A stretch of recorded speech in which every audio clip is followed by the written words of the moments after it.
नमस्कार दोस्तों, मैं हूं डॉक्टर सर्वजीत सिंह। बात करेंगे उपराष्ट्रपति चुनाव की। उपराष्ट्रपति की चुनाव की बात इसलिए कर रहे हैं क्योंकि इसकी तिथि की घोषणा पहले ही की जा चुकी थी।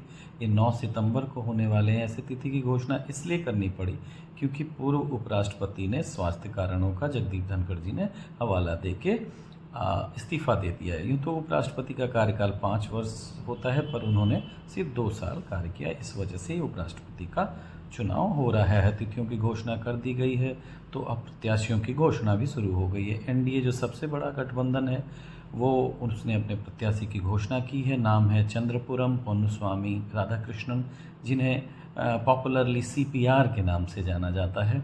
तो ये चुनाव आयोग ही इसको कराता है, इस इलेक्शन को भी। और उपराष्ट्रपति के लिए जो उम्मीदवार की योग्यता होती है, वो वही योग्यता होती है जो राज्यसभा के सदस्य की होती है। इसमें वोटिंग होती है, हर वोट का एक अधिकार होता है हर आदमी का।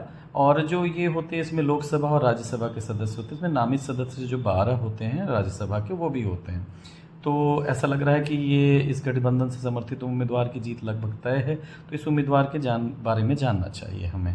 तो सीपीआर जो कि तमिलनाडु के रहने वाले हैं, इनकी शिक्षा दीक्षा बीबीए तक है। इन्होंने बाद में पॉलिटिकल साइंस में रिसर्च की सामंतवाद के ऊपर।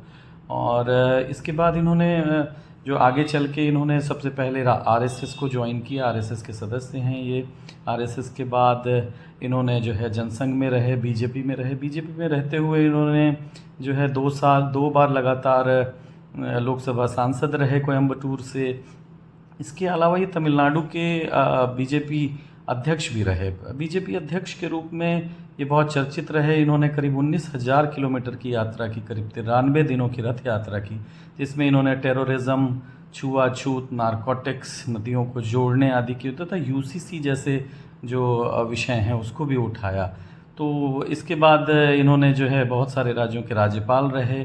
अभी फ़िलहाल महाराष्ट्र के राज्यपाल हैं। इसके पहले झारखंड के राज्यपाल थे। झारखंड के राज्यपाल जब रहे तो ये बड़े चर्चा में इस वजह से रहे कि इन्होंने शुरुआत के 4 महीनों में ही सभी 24 ज़िलों का दौरा किया, लोगों से संवाद किया, ऑफिशियल से संवाद किया, तो बहुत चर्चा में। इसके अलावा तेलंगाना और पुडुचेरी के लेफ्टिनेंट गवर्नर तेलंगाना के भी रहा। तो इनका करियर करीब 40 वर्षों का है।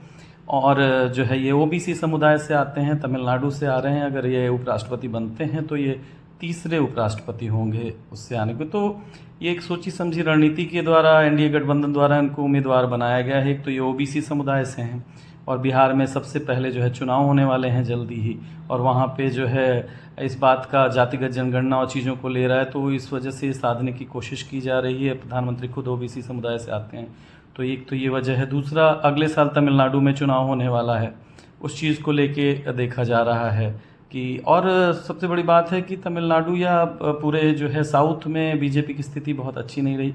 उसके जड़ जमाने के जो है कोशिश चल रही है।